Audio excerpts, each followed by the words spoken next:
नमस्कार, स्वागत है आप सभी का गणेश एस्ट्रो हेल्प में। मैं हूं डॉक्टर दिलीप और बहुत बहुत स्वागत करता हूं आपका ज्योतिष के इस प्रोग्राम में। आज हम बात करेंगे मीन राशि के लिए कैसा रहेगा मई का महीना। तो देखिए, इस तरह से दिखती है आपकी कुंडली। इस महीने में हम देख सकते हैं कि आपके प्रथम भाव में कोई ग्रह नहीं है, मीन राशि में जो आपका प्रथम भाव है, और यहाँ पर द्वितीय भाव में सूर्य गोचर कर रहे हैं मेष राशि में, जो 14 तारीख को मेष वृषभ राशि में आ जाएंगे, आपके तीसरे भाव में आ जाएंगे। और 14 मई की ही हमारी अक्षय तृतीया है। बहुत महत्वपूर्ण दिन है। लोग व्रत रखते हैं, दान पुण्य करते हैं, कुछ लोग अपने पूर्वजों के लिए भी दान पुण्य करते हैं। किसी दिन की शुरुआत करने के लिए बहुत अच्छा दिन है। भगवान श्री विष्णु, माता लक्ष्मी की जो पूजा है वो खास तौर पे की जाती है। तो बहुत विशेष दिन है। जिन लोगों को किसी शुभ काम की शुरुआत करनी होती है, पता नहीं रहता कौन सा दिन ये वो उस तरह से, तो किसी अच्छी चीज की शुरुआत के लिए आप अक्षय तृतीया को ले सकते हैं। उसमें भी अगर अभिजीत मुहूर्त लेते हैं अपनी जगह से, तो वो 12:30 से 1 बजे के बीच तो और भी बेस्ट समय रहता है। इसके बाद देखिए, सूर्य यहाँ आ जाएंगे 14 तारीख को, और इसी भाव में वृषभ राशि में द्वितीय भाव में आपके बुध और शुक्र आप देख सकते हैं यहाँ पर जो गोचर कर रहे हैं। शुक्र यहाँ 4 मई से आएंगे, शुरुआत से आ जाएंगे। 4 मई से पहले वो यहाँ रहेंगे। 4 मई से लेकर 28 मई तक शुक्र आपके द्वितीय भाव में वृषभ राशि में गोचर करेंगे।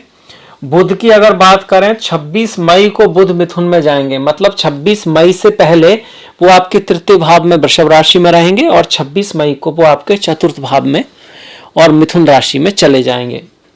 मंगल पूरे महीने आपके चतुर्थ भाव में मिथुन राशि में गोचर करते रहेंगे। इसके बाद अगर हम देखते हैं तो शनि आपके मकर राशि में रहेंगे, और 23 मई से जो है शनि वक्री हो रहे हैं। गुरु कुंभ राशि में, गुरु जो है वो कुंभ राशि में 12वें भाव में गोचर करेंगे।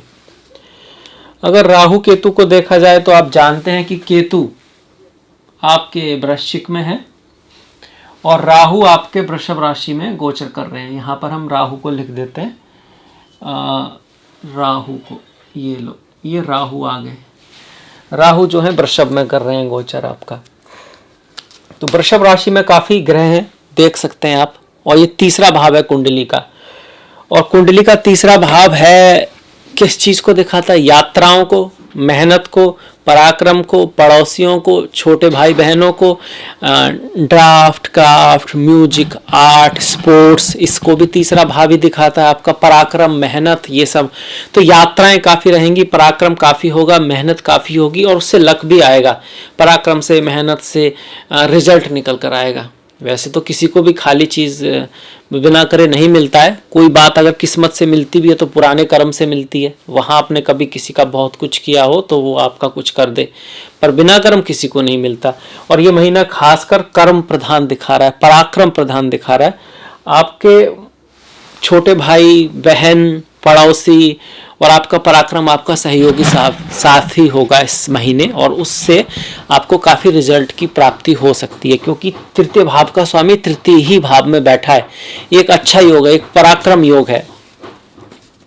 इसी के साथ चतुर्थ का जो स्वामी है वो भी तृतीय भाव में रहेगा आपका लगभग पूरे महीने। तो ये आपकी यात्रा को दिखा रहा है, घर से दूर जाने को दिखा रहा है। खास करके अगर आपकी बुध की महादशा है, ओवरऑल भी स्थान परिवर्तन का थोड़ा सा चांसेस यहाँ पर मीन राशि वालों का बनता है।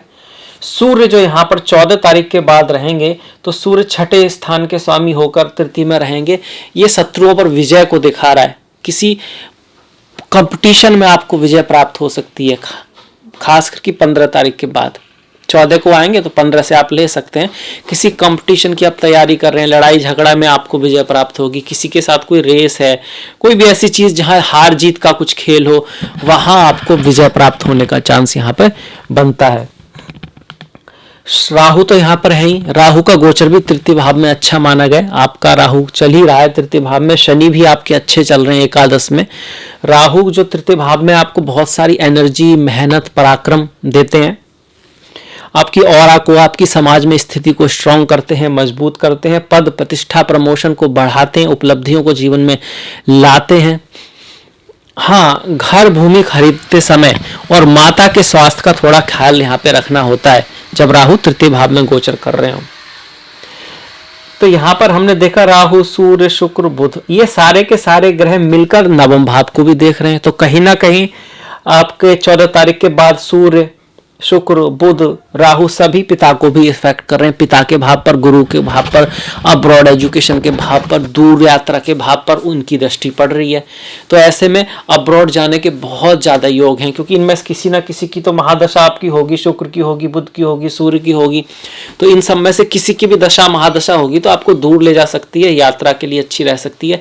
एजुकेशन के लिए भी आप कह सकते हैं कि प्रयास करने के बाद अगर आप बाहर एजुकेशन के लिए जाना चाहते हैं, विदेश एजुकेशन के लिए जाना चाहते हैं, अब्रॉड शिक्षा के लिए जाना चाहते हैं, तो बहुत अच्छा समय है। क्योंकि गुरु भी, लग्नेश भी आपका 12वें भाव में है। लग्नेश जब 12वें भाव में जाता है तो आपको विदेश ले जाता है, इंपोर्ट एक्सपोर्ट से लाभ कराता है, अब्रॉड ले जाता है, खर्चा कराता है, पैसा थोड़ा खर्च होता है, पर अब आदमी शुभ चीजों पे खर्चा करेगा यहाँ पर, क्योंकि गुरु है। अच्छी चीजों पे पैसा खर्च होगा। कार्य को पूर्ण जरूर करें, अपने आप पे कंट्रोल रखें। जब भी किसी का भी लग्नेश जन्म कुंडली में हो या आपके गोचर में 12वें भाव में जाता है तो व्यक्ति अपने ऊपर कंट्रोल कम कर पाता है। इस कारण से कई बार एडिक्शन वगैरह में वो जा सकता है। कई बार कुछ लोग समाधि या योगा या फिर स्पिरिचुअलिटी की बात पढ़ते पढ़ते संन्यास की तरफ उन्मुक्त हो सकते हैं, अगर उनकी कुंडली में ऐसा योग है। अपने कार्य से मन हट सकता है, बिना पूर्णतः जानकारी के उनको ये ऐसा लग सकता है कि भाई ये क्यों करना है, काम करके करना ही क्या है, एक दिन तो मरना ही है। इस तरह की बातें थोड़ा स्पिरिचुअलिटी के लिए अच्छा है। अगर अच्छे ग्रहों की दृष्टि है तो फिर स्पिरिचुअलिटी के लिए, रियलिटी, जीवन की सच्चाई समझने के लिए बहुत अच्छा है, अध्यात्म के लिए बहुत बढ़िया है इस तरह की सिचुएशन। और गुरु यहाँ पर लंबे रहने वाले हैं, गुरु आपके सितंबर तक रहने वाले हैं, तो सितंबर तक इस तरह की सिचुएशन रहेगी। हालांकि वो जो है जून में वक्री हो जाएंगे और शनि यहाँ के आपके इसी महीने वक्री हो रहे हैं। अब गुरु की थोड़ी दृष्टियां देख लें। गुरु 12वें भाव पर जो बैठे हुए हैं वो तो ये कर रहे हैं कि आपको बाहर ले जा सकते हैं, विदेश ले जा सकते हैं, अब्रॉड एजुकेशन के लिए ले जा सकते हैं, पढ़ाई लिखाई के लिए बाहर जाना हो सकता है, खर्चा आपका थोड़ा बढ़ सकता है। चीज़ों पे थोड़ा कंट्रोल रखें, मर्यादा का थोड़ा ध्यान रखें। स्पिरिचुअलिटी आदि के लिए अच्छा समय है, किसी से मुलाकात भी हो सकती है। यहाँ से गुरु की दृष्टि 1 2 3 4 5, पाँचवीं दृष्टि चतुर्थ भाव पर है, 5, और चतुर्थ भाव में मंगल भी बैठे हैं। और चतुर्थ भाव किस चीज़ का है? जमीन का है, घर का है, फ्लैट्स का है, खेत का है। तो ये सब चीज़ें खरीदने का समय है, ये सब चीज़ें खरीदी जा सकती हैं, उस चीज़ की अपॉर्चुनिटी बन सकती है। खास करके 14 मई को बड़ा अच्छा दिन है। अगर आपका ऐसा कुछ चल रहा है तो अक्षय तृतीया है, किसी भी नई चीज़ की शुरुआत के लिए बहुत बेस्ट समय है। मंगल की यहाँ पर स्थिति है, राहु तृतीय भाव में चल रहे हैं, तो माता का विशेष ध्यान रखें। हालांकि घर, गाड़ी, भूमि, वाहन, बंगला खरीदने के लिए अच्छा समय है। गुरु की 7वीं दृष्टि छठे भाव पर पड़ेगी, तो आप किसी भी कंपटीशन आदि में विजय प्राप्त कर सकते हैं, पर उसके लिए ज्ञान को, डिप्लोमेसी को तरीका बनाएं। बुद्धिमता के चीज़ों से, बुद्धिमता से उस चीज़ को सॉल्यूशन निकालने की कोशिश करें, ना कि लड़ाई झगड़े से। गुरु की 9वीं दृष्टि आपके इन लॉस के भाव पर पड़ेगी, सास ससुर के भाव पर पड़ेगी, आपके पति पत्नी की वाणी के भाव पर पड़ेगी, अचानक धन प्राप्ति के लाभ पर पड़ेगी। तो अगर आपने भाई कोई पहले से कुछ स्टॉक वगैरह खरीद रखा है तो उसका पैसा बढ़ सकता है, लॉटरी आदि लग सकती है अगर आपने ली है तो, या फिर किसी अच्छे घर में आपकी शादी वगैरह होने का चांसेस बनता है। ये सब बातें तभी होंगी, आपकी जन्म पत्री में भी ऐसा योग होना चाहिए, क्योंकि डिसाइड तो जन्म पत्री ही करेगी। पर हाँ, इससे संभावनाएं हम यहाँ पर देख सकते हैं। लग्न का स्वामी 12वें भाव में है, इसको बेस्ट तो नहीं मानेंगे, तो स्वास्थ्य का ध्यान रखें। ड्राइविंग करते वक्त अपना सेफ ड्राइव करें। बोलते हैं ना कि दुर्घटना से देर भली, तो आराम से जाइए। आराम से सफल होने के लिए जीवन का समझ भी बहुत ज़रूरी है। जहाँ एक तरफ हमें सफलता का जज्बा कि आपको लक्ष्य का पता होना चाहिए जीवन में। अब लक्ष्य का पता होगा, गोल का पता होगा, जाना कहाँ है, तभी तो पता है ना किस बस में चढ़ेंगे। अब बस का मतलब अगर आपको पता है आपको क्या करना है, तो उससे संबंधित स्किल का भी आपको पता है। अगर आपको पता है भाई मुझे ना गायक बनना है, तो आपको पता है कि मुझे सुरों का ज्ञान होना चाहिए, गाना आना चाहिए, उसके लिए आप टीचर ले सकते हैं। सीख सकते हैं उसको। तो पहले तो गोली पता हो तो उसकी स्किल आप सीखेंगे। अब उस स्किल भी एक दिन में नहीं आएगी, उसकी हैबिट बनानी पड़ेगी। अगर आपको रेस में जीतना है तो आपको पता है कि आपको तेज़ दौड़ना है, पर वो तेज़ दौड़ना एक दिन नहीं है, हर दिन दौड़ना पड़ेगा। और उसकी हैबिट बनानी पड़ेगी कि पैर इतने मजबूत हो जाएं कि इतना भागने से थकानी ना हो, तभी जीत पाएंगे ना। और वो कब होगा? वो तब होगा जब आप अपने दिमाग की सुनेंगे नहीं, दिमाग से ऑर्डर लेंगे नहीं, आप दिमाग को ऑर्डर देंगे। वो बोलते हैं ना टेंशन लो मत टेंशन दो, तो टेंशन देनी तो नहीं है, पर दिमाग को जरूर इस तरह से ट्रेन करना है कि आप दिमाग की ना सुने, मन की ना सुने, मन आपकी सुने। नहीं तो वो तो हर अगले दिन यही कहता रहेगा, मुझे तो नींद आ रही है भाई, मुझे तो ये नहीं करना है। और ऐसा होता भी है। बहुत सारे लोग जो पतला होना चाहते हैं और या फिर सुबह एक्सरसाइज करना चाहते हैं, जानते हुए भी कि ये अच्छा है, नहीं कर पाते। क्यों भाई? पता है तो, पता तो बहुतों को है, आपको भी पता है, मुझे भी पता, बहुत सारी बातें पता है, पढ़ते हैं तो ज्ञान आता है, पता है, पर क्यों नहीं पढ़ पाते? क्वेश्चन है अपने आप में। कम खाएंगे, सात्विक आहार रखेंगे तो हेल्थ अच्छी रहेगी, पर क्यों नहीं कर पाते? बड़ी बात है। तो जब आपको पता है, ये कुछ नहीं है, आपको पता होने का मतलब एक सपने की तरह है, बस सपना ही है वो, जब तक आप उसको कर नहीं लेते। तो जो भी बातें आपको पता है, पहली बात तो उनको करिए, जीवन में लाइए। गीता का एक उपदेश भी आप पढ़ते हैं, उसको उतारिए जीवन में, फिर उससे कुछ होगा। क्योंकि पता तो हम लोगों को अक्सर बहुत रहता है, पर जब करने की बात आती है तो हम अक्सर फेल हो जाते हैं, नहीं कर पाते। यही एक कारण होता है कि हम सफलता नहीं प्राप्त कर पाते, पता होने के बाद भी। शनि पर आ जाएं, शनि एकादश में बहुत अच्छे होते हैं। देखिए, लाभ को बढ़ाते हैं, इच्छाओं की पूर्ति करते हैं, बहुत सारे सपनों को सच करते हैं। जीवन में आप कह सकते हैं प्रतिष्ठा, समृद्धि, उपलब्धियां लाते हैं, लाभ दिलाते हैं, आपको अच्छी पोस्ट पोजीशन दिलाते हैं। पर क्या सभी को ये जीवन में उपलब्धियां प्राप्त हो जाएंगी, पोस्ट पोजीशन मिल जाएगी? ऐसा नहीं हो पाएगा, क्योंकि शनि की स्थिति आपकी कुंडली में कैसी है, आपके जन्म कुंडली में कैसी है, जब आप पैदा हुए उस समय शनि कैसे थे, फिलहाल आपके किस ग्रहों की दशा महादशा है, उससे जो है अंतर आ जाएगा। पर ओवरऑल शनि आपके लिए अच्छे चल रहे हैं गोचर में, वो आपको पद प्रतिष्ठा बढ़ाने वाले हैं। आपके बच्चे जो हैं वो बड़े हार्ड वर्किंग होंगे, मेहनत करेंगे, सफलता प्राप्त करेंगे। हालांकि पहले जब तक गुरु कुंभ में नहीं गए थे ज़्यादा बेटर था, अब थोड़ा शिक्षा का ध्यान रखना है, पढ़ाई पे थोड़ा ज़्यादा ध्यान रखना है, बच्चों का भी थोड़ा सा ज़्यादा ध्यान रखना है फिलहाल। कारण क्या है कि गुरु का थोड़ा सा 12वें भाव में आ गए, इस वजह से। शनि की जो तीसरी दृष्टि है वो आपके अष्टम भाव पर आ रही है। देखिए, गुरु और शनि की जो संयुक्त दृष्टि अष्टम भाव पर अचानक धन प्राप्ति को दिखा रही है, कुछ लॉटरी खजाना मिलने को दिखा रही है, कुछ गड़ा धन मिलने को दिखा रही है। पहले जमाने में तो गड़ा धन ही मिलता था, अब गड़ा धन तो है नहीं, तो लॉटरी लग जाती है या स्टॉक में कुछ उसका पैसा बढ़ सकता है, इस तरह से वो सब चीजें दिखा रही है। कैरियर के मामले में, कैरियर के मामले में ट्रांसफर हो सकता है, आपका स्थान परिवर्तन हो सकता है। और अगर आपके गुरु की स्थिति बहुत अच्छी नहीं है तो जॉब में लॉस भी हो सकता है। ऐसा ना हो, उसका थोड़ा बचाव करने के लिए आप क्या करें? गुरु को खुश रखें। ज्योतिष की नजरिए से कैसे खुश रख सकते हैं गुरु ग्रह को, कैसे उसकी एनर्जी को ऑस्पिशियस बैलेंस कर सकते हैं? पहले तो गुरुवार वाले दिन, वैसे तो हर दिन कर सकते हैं पर हम एक दिन चुनेंगे मिनिमम, गुरुवार वाले दिन आपके अगर कोई गुरु हैं रियल लाइफ में तो उनकी सेवा करें, उनको कोई गिफ्ट दे सकते हैं या उनसे सिंपली बातें कर सकते हैं, उनका आशीर्वाद ले सकते हैं। अगर गुरु नहीं भी है तो आसपास अगर कोई मंदिर है, धार्मिक स्थान है, आपको लगता है कि वो व्यक्ति जेन्युइन अपनी तरफ से, मतलब पंडित जी हैं जो जेन्युइन है, धर्म के पथ पर हैं, तो उनसे आशीर्वाद ले सकते हैं, उनको कोई छोटा मोटा गिफ्ट दे सकते हैं, कोई बड़ी चीज़ ज़रूरी नहीं है।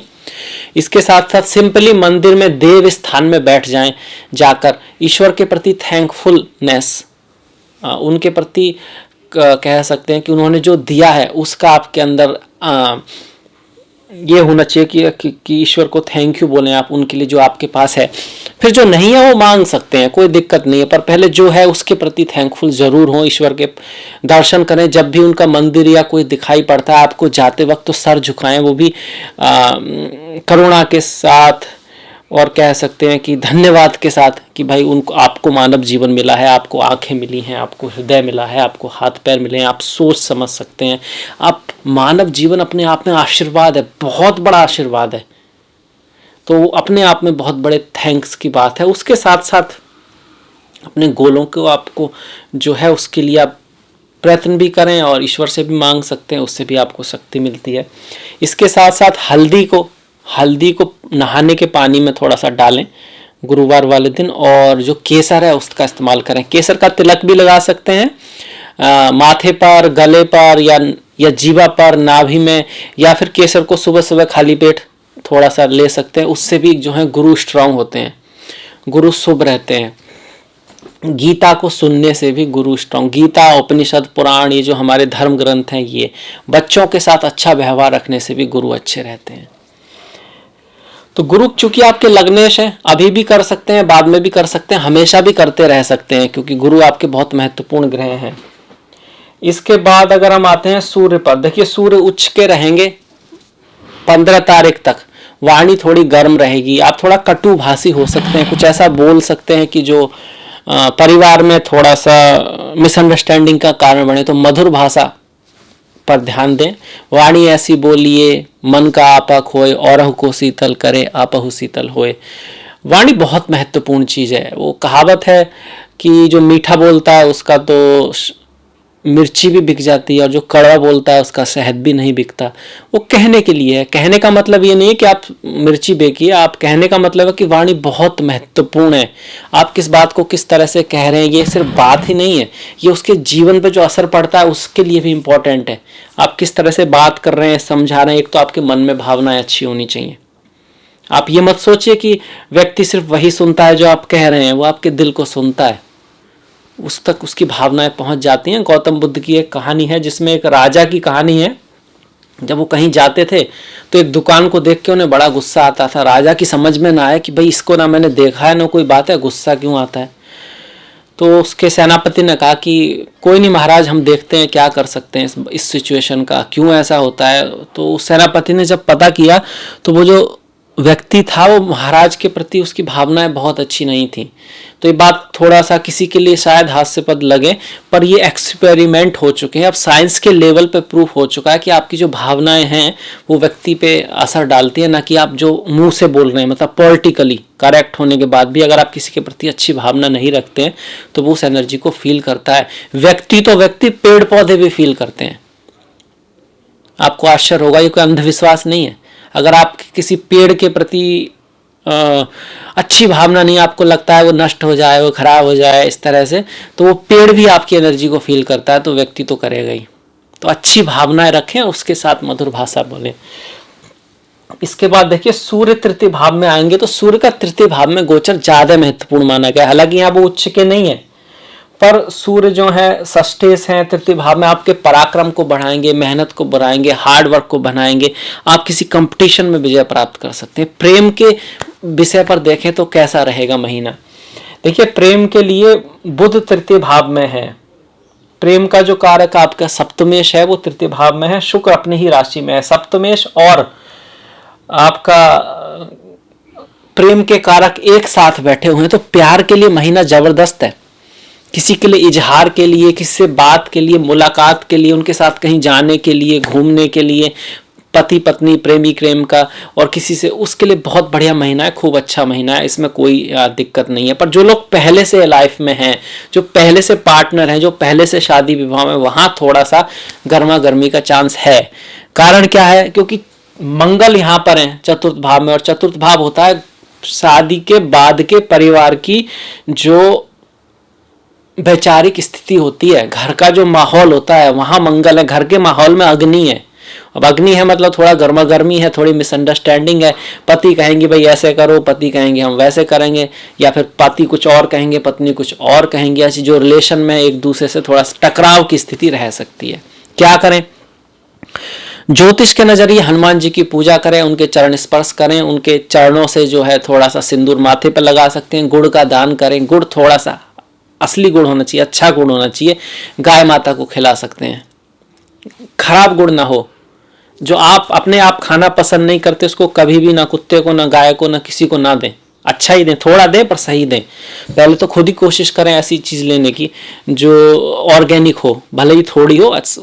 थोड़ी से भी आपको हेल्थ में लाभ होगा, वो 10 गुना राइट की ज्यादा ही हो, भले ही हो। ले लो, थोड़ा ले लो, पर सही चीज लो।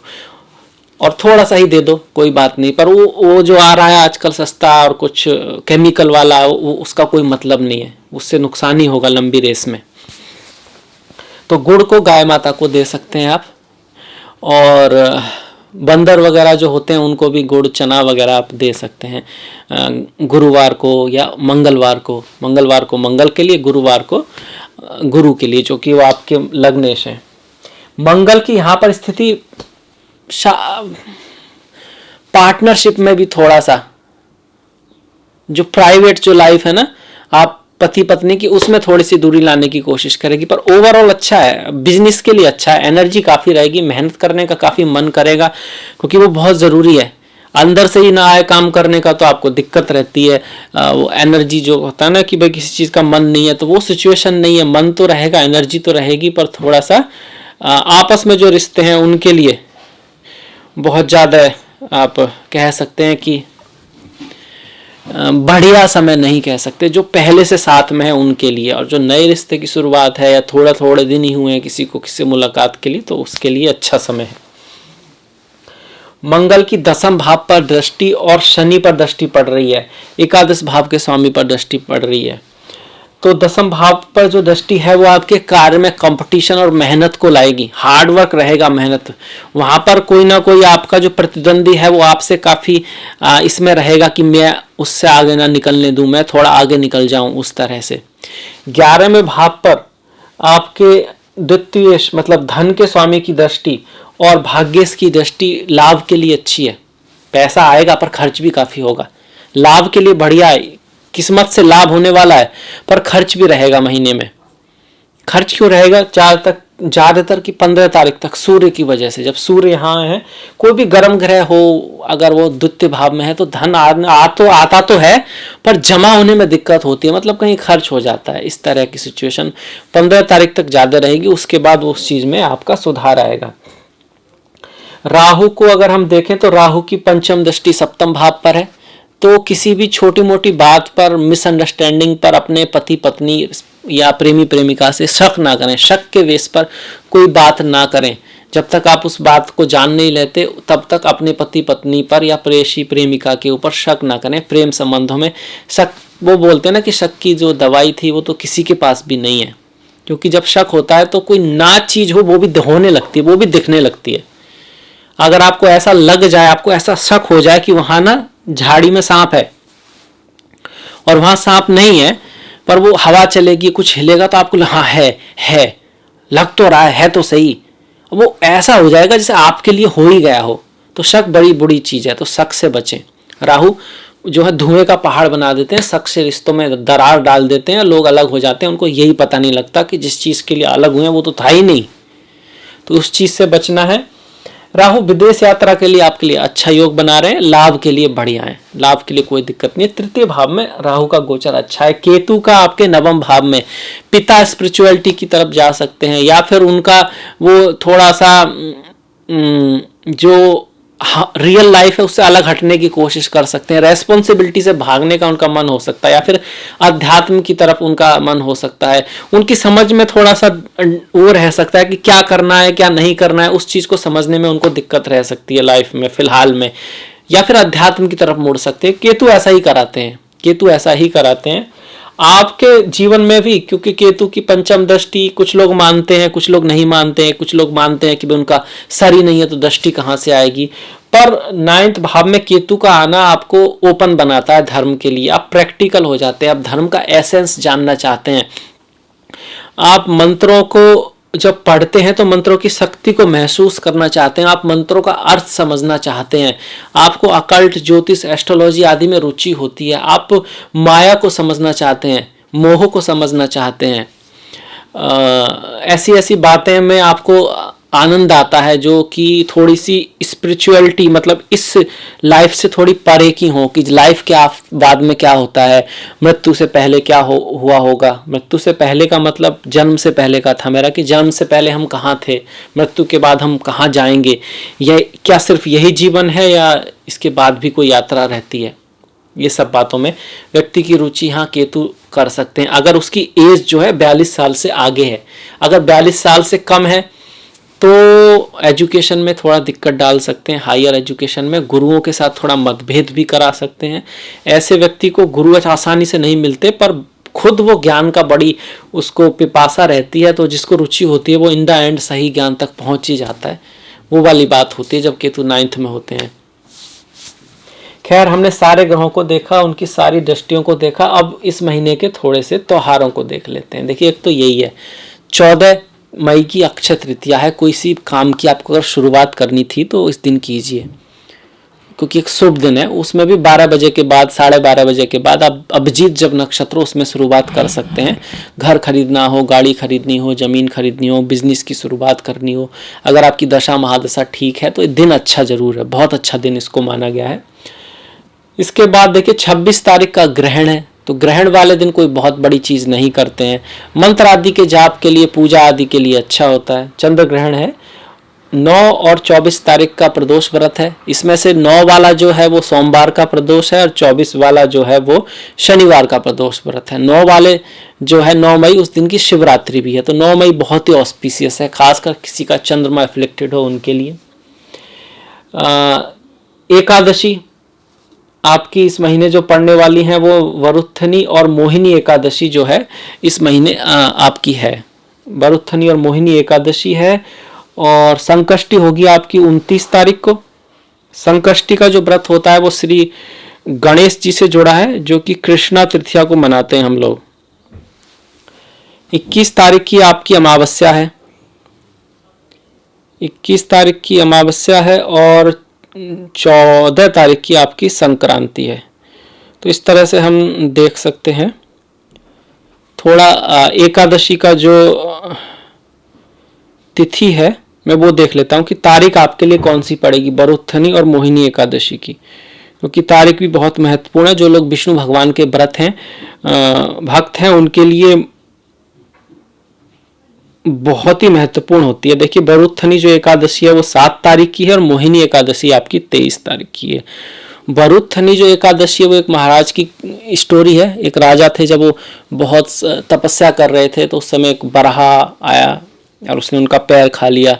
भगवान विष्णु ने उनकी रक्षा की थी और फिर बराह अवतार की उन्होंने पूजा की थी। तो उस तरह से रिलेटेड है। मोहिनी एकादशी प्रभु के मोहिनी अवतार से जुड़ी हुई है, जो उन्हें समुद्र मंथन के समय लिया था, जब राक्षस लोग जो हैं अमृत कलश को लेकर भाग गए थे। और जब भगवान विष्णु ने मोहिनी अवतार लिया, बहुत ही मोहक अवतार लिया, और तो राक्षस वो जानते थे भाई राक्षसों की क्या कमजोरी है, तो एक खूबसूरत स्त्री का अवतार लिया और फिर उन्होंने उनसे कलश ले लिया, मतलब वो खुद ही राजी हो गई और उन्होंने जो अमृत है वो देवताओं को पिलाया।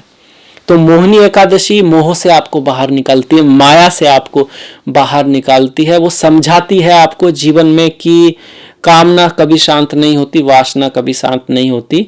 इन द एंड शरीर समाप्त हो जाता है, पर इच्छाएं कभी शांत नहीं होती। तो वहाँ से आपको सेटिस्फैक्शन नहीं मिल सकता, सुख नहीं मिल सकता। और जीवन सुख की तलाश है, जीवन आनंद की तलाश है, पर गलत रास्ते पे जाते हैं हम लोग नॉर्मली, अज्ञान की वजह से। कहने का मतलब यही है कि सब वक्त के साथ साथ आपको टेस्ट खाने का जो है वो मन करता रहेगा, पर पेट खराब हो जाता है, चीज़ें डाइजेस्ट नहीं होती, जीवा भी कमज़ोर हो जाती है। नेत्र फिर भी खूबसूरती देखना चाहते हैं पर नेत्र देख नहीं पाते हैं। तो आप गहराई में जाएंगे तो हमारी इंद्रियां तो समय के साथ साथ उनकी जो स्ट्रेंथ है वो कम होने लगती है, पर जो लालसा है वो वही रहती है। तो एक तरह से वो जो सुख है इन द एंड दुख का कारण बन जाता है। यही कामना में भी होता है, चाहे वो स्त्री हो या पुरुष हो। तो ये रास्ता नहीं है सुख को पाने का। इसका ये मतलब नहीं है कि आपको खाना नहीं खाना है, पर इस बात को समझना है। जीवन की जो समझ है वही आपको ज्ञान की तरफ या सुख की तरफ ले जाती है। आत्मज्ञान का मतलब ये नहीं है कि आप कुछ नया मिल जाएगा, कुछ जादू मिल जाएगा। आपके पास वो सब कुछ है, अभी है, बस सिर्फ इतना ही है कि आपकी उस पर नज़र नहीं है, इतना है। तो आत्मज्ञान का मतलब अपनी समझ है, और आत्मज्ञान आपको सफलता के लिए भी ज़रूरी है। सफलता के लिए इसलिए ज़रूरी है क्योंकि बहुत से लोग सफल होकर भी असफल रहते हैं। कि आपने सुना होगा बड़े बड़े लोग हैं जो लड़ाई झगड़ा सुसाइड और इस तरह की चीज़ों में, क्योंकि कहीं ना कहीं ये पार्ट उनका मिसिंग रहता है। सफलता की तो उनमें वो आ जाता है कि भाई किस तरह से सफल होना है, उसके लिए क्या चाहिए। पर अगर आपको जीवन की समझ नहीं है तो वो सफलता भी आपके जीवन को खूबसूरत नहीं बना पाएगी। तो उसके मामले में मोहिनी एकादशी का मतलब मोह, माया को समझना। माया को समझ गए तो जीवन को समझ गए। माया ही वो है जो हमारे और रियलिटी के बीच में है। इसके बाद देखिए संकष्टी और अमावस्या की हमने बात की। अमावस्या का जो व्रत होता है 11 मई को, उसको भी पितरों से जोड़ा गया है। पितरों से जोड़ा गया है। आपका राहु आदि का प्रकोप हो, चंद्रमा दूषित हो, तब होता है। अमावस्या वाले दिन जो है दान का विशेष महत्व है। इसी तरह पूर्णिमा का, पूर्णिमा इस महीने 26 तारीख की है जब चंद्र ग्रहण पड़ेगा। ग्रहण वाले दिन भी दान पुण्य इस सब का महत्व है। और संकष्टी वाले दिन भी पितरों के लिए जो दान किया जाता है ना, उसका भी विशेष महत्व बताया गया है। और 14 तारीख की संक्रांति तो है ही, जो कि अक्षय तृतीया भी है, वो भी एक बहुत शुभ दिन है। तो ये थे हमारे त्योहार। मुझे आशा है कि आपको अच्छा लगा होगा, पसंद आया होगा। तो प्लीज़ लाइक कीजिएगा, शेयर कीजिएगा, अपने सुझाव दीजिएगा। अगले वीडियो तक आप अपना ख्याल रखें, अपनों का ख्याल रखें, सभी का ख्याल रखें। नमस्कार।